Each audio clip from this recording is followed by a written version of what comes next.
maa ngi sant Kajoor Jànken di sant parents yi fi teew yëpp di sant waa école bi ñëpp ci yëngalu ci wàllu école ñu ngi leen di sant tey nag lii ñu def fii lu am solo la ndaxte day permettre élèves yi ak enseignants yi ñu xam naka la ñuy mën a fexe ba lutter contre les barrières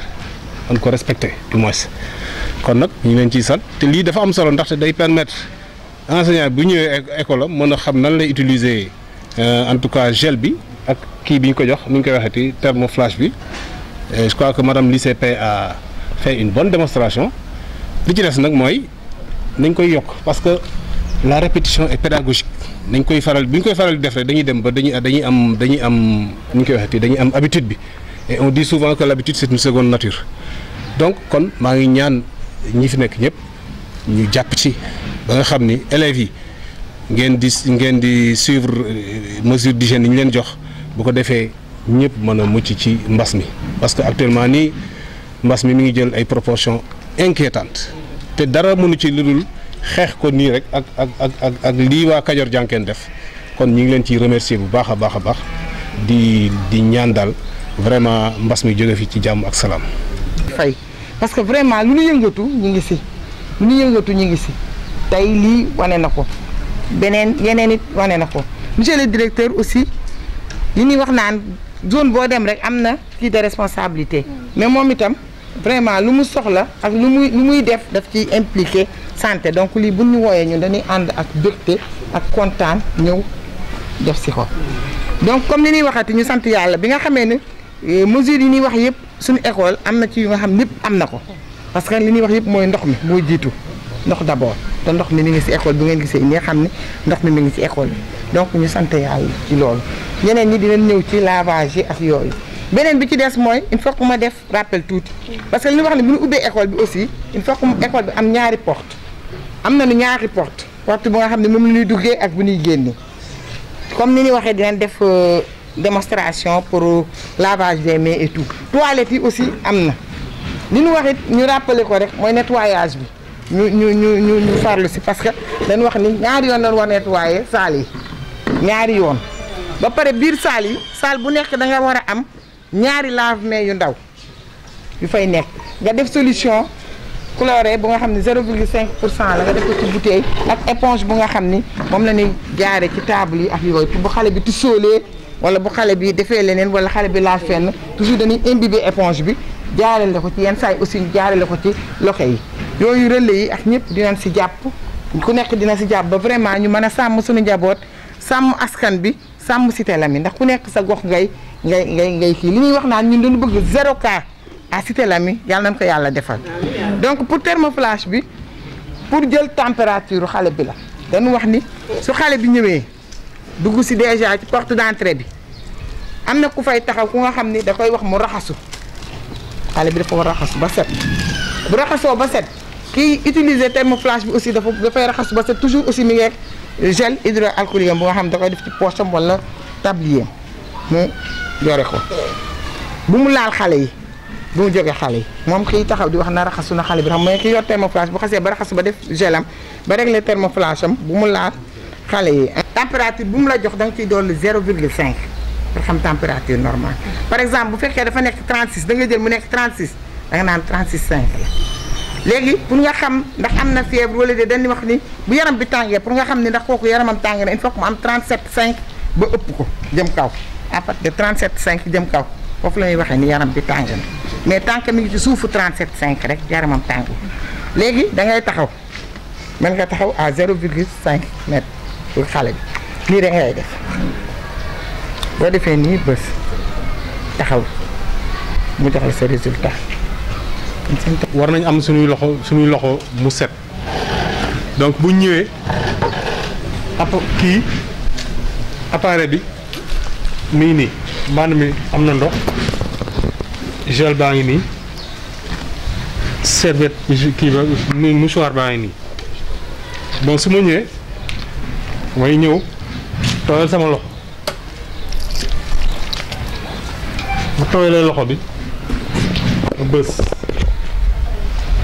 ci savon liquide bi ma frotté ma frotté mu ko yërëm ma frotté wey ma dugal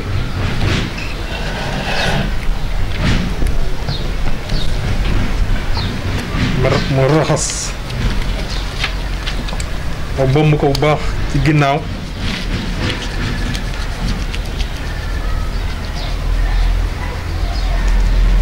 ma jël beneen loxo bi ci ginnaaw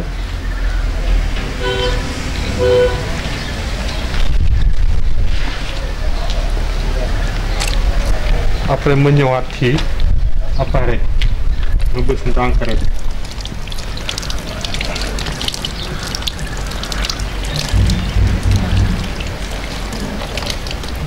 voilà léegi ma ne nii ma rincé bu baax mu ñëw jël mouchoir bi fomp samay loxo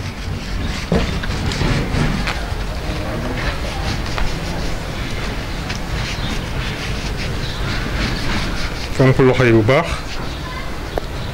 léegi samay loxo set na ma dem ci poubelle bi sànni léegi samay loxo set na léegi nag ci yan moment laa war a laal gel parce que fi mu ne nii samay loxo set na mën naa bañ a laal gel mais yan moment laa war a laal gel mën naa jóge bitig ba bitig ba amul système lavage des mains mën naa téye xaalis bu bëri mën naa jaar fu sori aw ma ndox aw ma saabu laa ma damay ñëw ne bokkar may ma gel mu may ma ne nii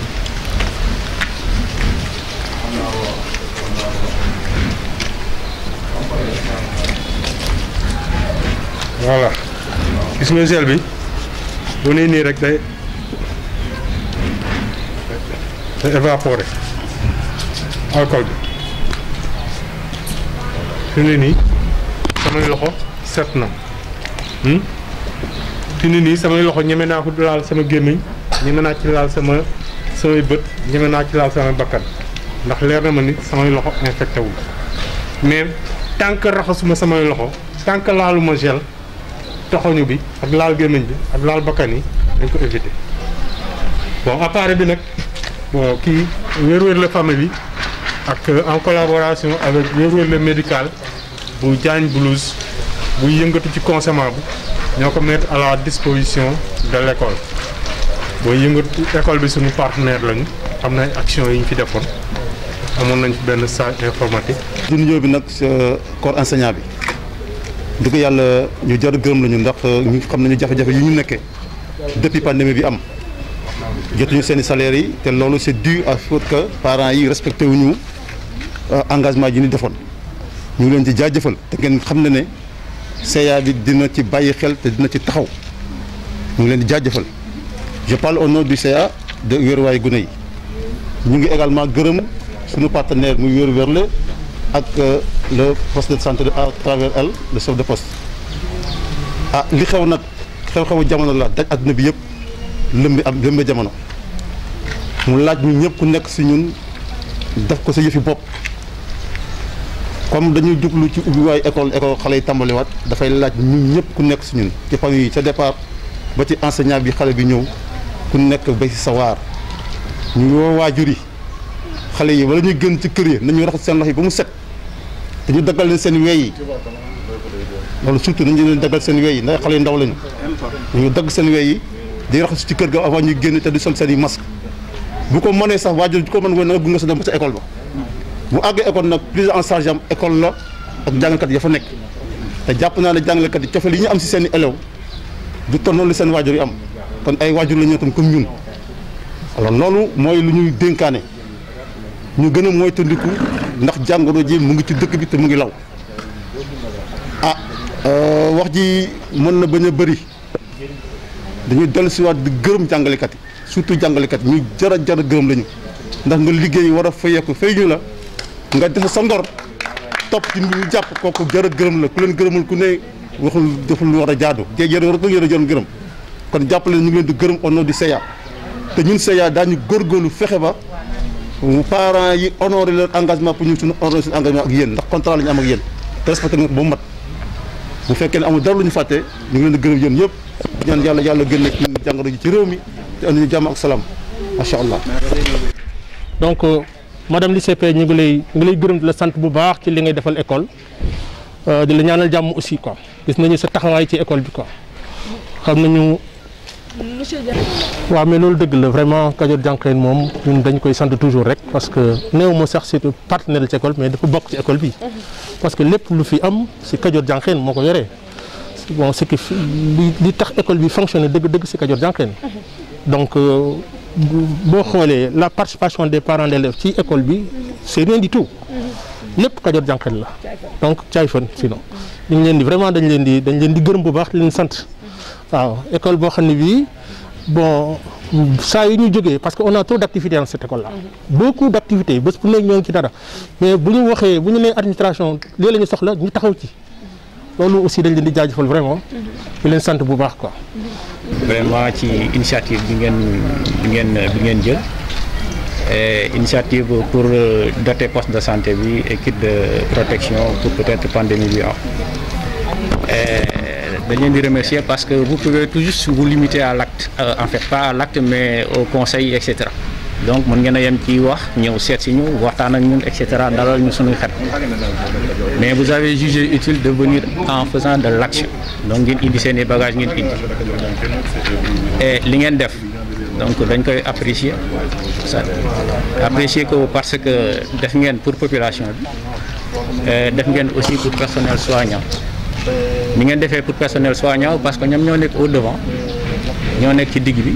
et ñoo nekk ci ginnaaw aussi ñooy recevoir ñooy faj te ñooy accompagner donc ngeen def pour seen protection donc c'est essentiel et def ngeen aussi pour population parce que li ngeen def day jëm directement ci population parce que boo distribuer ay masques dañu jox ko population bi loolu tamit aar na leen donc c'est un geste qui vient en son heure et on ne fait que vous remercier parce que c'est pas une première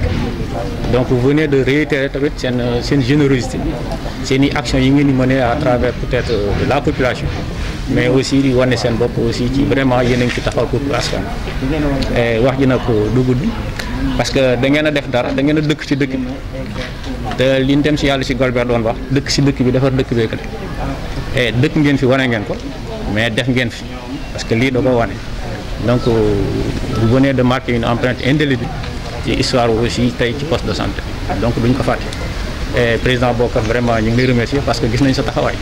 yaa ak sa équipe et waa Wér-Wér aussi duñu leen fàtte parce que aussi dara day xew ñu indi suñu dara di participer donc vraiment ñu ngi leen di remercier di leen gërëm et tous. Je commencerai par remercier cette initiative de l'établissement Madikeba. Pour dire juste qu'on se réjouit de cette pratique et que vous avez anticipé la reprise des cours parce que pour ne pas parler de rentrée, c'est la reprise des cours. Effectivement, je salue au passage aussi monsieur le préfet en passant par l'ICP, les membres du conseil d'administration, mais plus particulièrement le corps enseignant. Parce que en réalité, les pratiques devaient être exercées par les enfants et par les enseignants parce que c'est eux-mêmes qui vont recevoir les élèves. Et je pense que aussi, j'ai entendu le doyen en parler tout à l'heure, quels sont le dispositif que vous avez pris. Il s'est trouvé que le dispositif a été respecté et que les enseignants doivent veiller au respect des normes sanitaires pour protéger les enfants mais pour se protéger aussi. Et au passage aussi, je dis que c'est pas une première qu'on anime dans cette école. C'est pas la première fois qu'on est venu à ce genre de manifestation. Et cette école est renommée pour l'ensemble de nos partenaires. C'est-à-dire que la Fédération Kajoor Jànqeen aussi compte les 12 associations jusqu'à Mékhé. Et l'une des associations se trouve aujourd'hui à Wéruwaay Goney, plus particulièrement dans cette communauté. Et je pense que depuis le début de cette pandémie aussi, la fédération a eu à participer d'une valeur de 94 millions de francs CFA. Pour vous dire qu'en passant par les talibés, les daara, les communautés, les enfants inscrits, mais aussi pas plus tard qu'avant-hier, on est passé au niveau de l'IA et on a remis une valeur de 2 millions de matériel, juste pour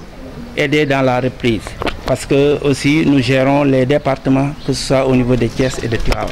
N'empêche aussi, on a des écoles partenaires qui sont au nombre de 102, des écoles qu'on va appuyer après le dispositif mis en place par l'IA, parce qu'il appartient à l'IA de mettre le dispositif. L'autre chose que je voulais dire aussi, c'est que je prends la responsabilité aussi, directeur, pour vous dire que dès demain, on pourra vous donner une contribution pour ensuite renforcer le dispositif que je vois ici. Je remercie d'abord encore Werwerlé qui vient appuyer. Quand Werwerlé appuie l'école, Werwerlé est en train d'appuyer aussi la Fédération Kajoor Dianken. C'est tout un ensemble. Donc, dès demain, on vous donnera une contribution de 200 000 pour renforcer le dispositif. Je pense que Bokar peut rentrer en contact avec le comptable pour renforcer le dispositif de l'école. Donc nous remercions aussi le conseil d'administration parce que nous agissons au nom de toute la communauté. C'est ça que je voulais dire. Aux enseignants maintenant, nous vous encourageons dans le respect strict vraiment des mesures barrières pour protéger nos enfants, pour protéger aussi nos frères et sœurs qui sont les enseignants. C'est ça que je voulais ajouter. Je pense que l'essentiel a été dit par le comité et que l'ICP aussi, heureusement, qui se trouve dans notre aire d'intervention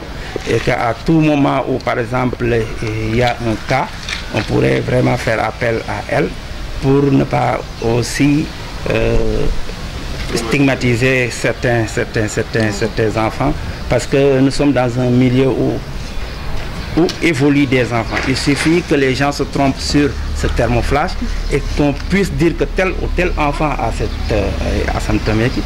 Et automatiquement, je sais qu'au niveau de la communauté, même au niveau dans son demeure, les gens vont fuir. Ça s'est passé ailleurs, pas plus d'une seule fois. Lorsque le talibé, on a eu à tester positif le talibé, qui est guéri très vite et qu'on a retourné au niveau de ses parents, ça n'a pas fait 20 jours. Alors que le quartier au niveau de Guissombel était barricadé, le Dara était amené au niveau de l'hôtel, tous les autres Dara ont suivi. Donc, il faut vraiment qu'on fasse beaucoup attention. Et on a opté pour prendre au minimum au niveau de cette zone, ne serait-ce que quelques 90 à 100 enfants, pour qu'ils reçoivent des cash transferts, et au minimum 15 000 francs. Merci à tout un chacun. Merci.